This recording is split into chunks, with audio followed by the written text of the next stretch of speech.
이 내용이 궁금했다. 제3회 원수를 사랑하라는 말씀 뒤에 숨어있는 진실은? 흔히 기독교를 사랑의 종교라고 합니다. 원수까지도 사랑할 수 있어야 하는 종교라고 합니다. 예수님께서도 마태복음 5장 44절 나는 너희에게 이르노니 너희 원수를 사랑하며 너희를 박해하는 자를 위하여 기도하라라고 말씀하셨습니다. 그런데 여러분은 여러분의 원수를 사랑하실 수 있겠습니까? 여러분들을 억압하고 핍박하는 사람들을 위해 기도하실 수 있겠습니까? 솔직히 저는 어렵습니다. 물론 사랑하는 척은 할 수 있습니다. 기도하는 척은 할 수 있습니다.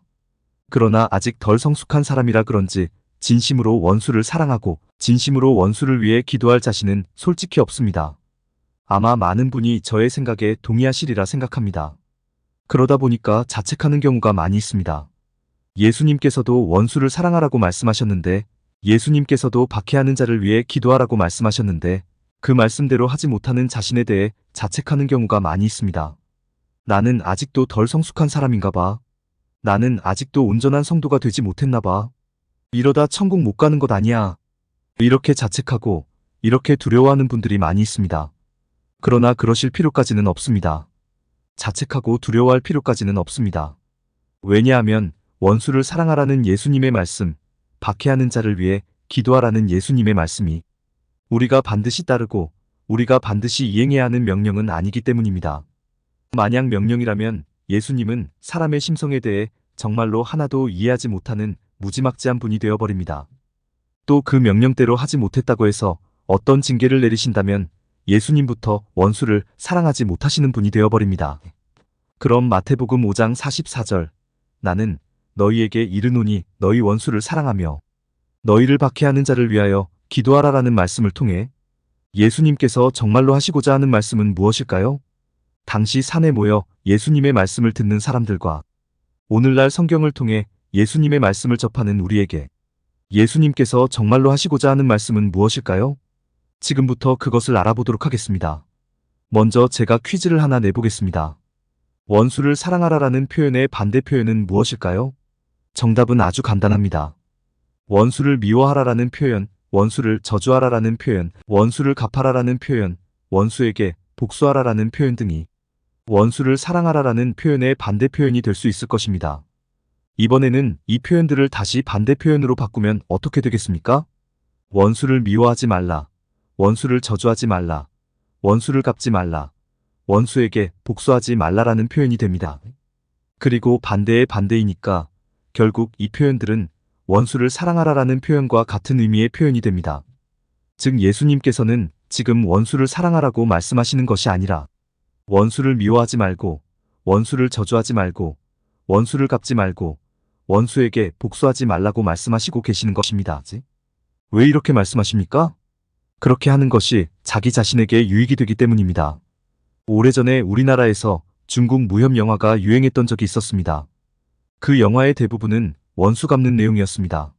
아버지의 복수를 위해, 어머니의 복수를 위해, 스승의 복수를 위해 한평생을 바치는 내용의 영화가 대부분이었습니다. 그런데 원수를 갚아서 남는 것이 무엇입니까? 복수해서 남는 것이 무엇입니까? 원수 갚았다는 사실, 복수했다는 사실 이외에 남는 것은 하나도 없습니다. 그 사람은 그렇게 한평생을 허비하고 만 것입니다. 예수님은 이런 우를 범하지 말라고 말씀하시는 것입니다.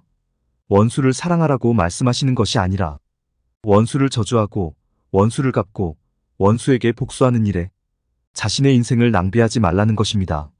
왜냐하면 그게 아무런 도움, 아무런 유익, 아무런 이익이 되지 않기 때문입니다.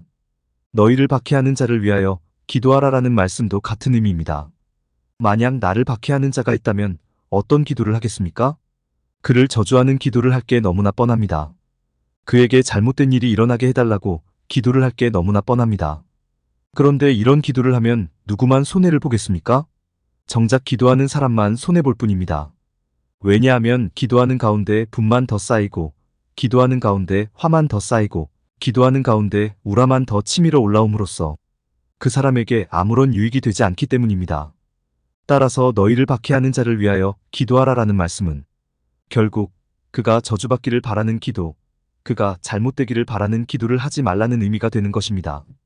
원수를 사랑하는 일은 쉽지 않습니다. 어쩌면 불가능한 일입니다. 그러나 원수를 미워하지 않을 수는 있습니다.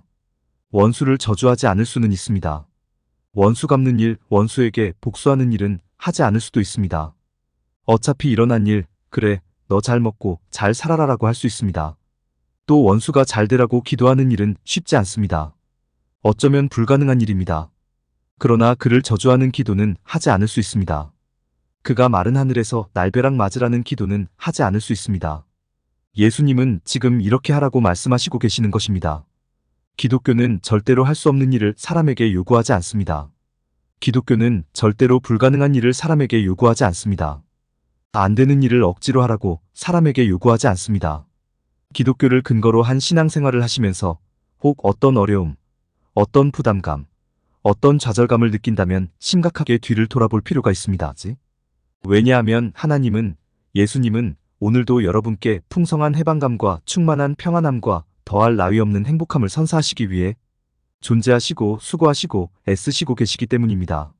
한 말씀만 더 드리고 영상을 맺겠습니다. 원수를 사랑하는 일은 정말로 쉽지 않습니다. 또 원수가 잘 되라고 기도하는 일도 정말로 쉽지 않습니다. 그렇다면 내가 누구의 원수가 되면 되겠습니까? 되지 않겠습니까? 되지 않습니다. 내가 누군가에게 고통이 되고 아픔이 되면 되겠습니까? 되지 않겠습니까? 되지 않습니다. 내가 누군가에게 피해를 주고 손실을 주면 되겠습니까? 되지 않겠습니까? 되지 않습니다. 원수를 사랑하라는 말씀, 박해하는 자를 위해 기도하라는 말씀을 나의 삶의 방향, 나의 삶의 방식에도 능히 적용할 수 있어야 합니다. 공감이 되었다면 구독과 좋아요, 알림 설정 부탁드립니다. 하나님의 말씀을 바르게 전하는데 큰 도움이 될 것입니다. 평등하고 공정하며 정의롭고 행복한 세상을 이루는데 큰 도움이 될 것입니다.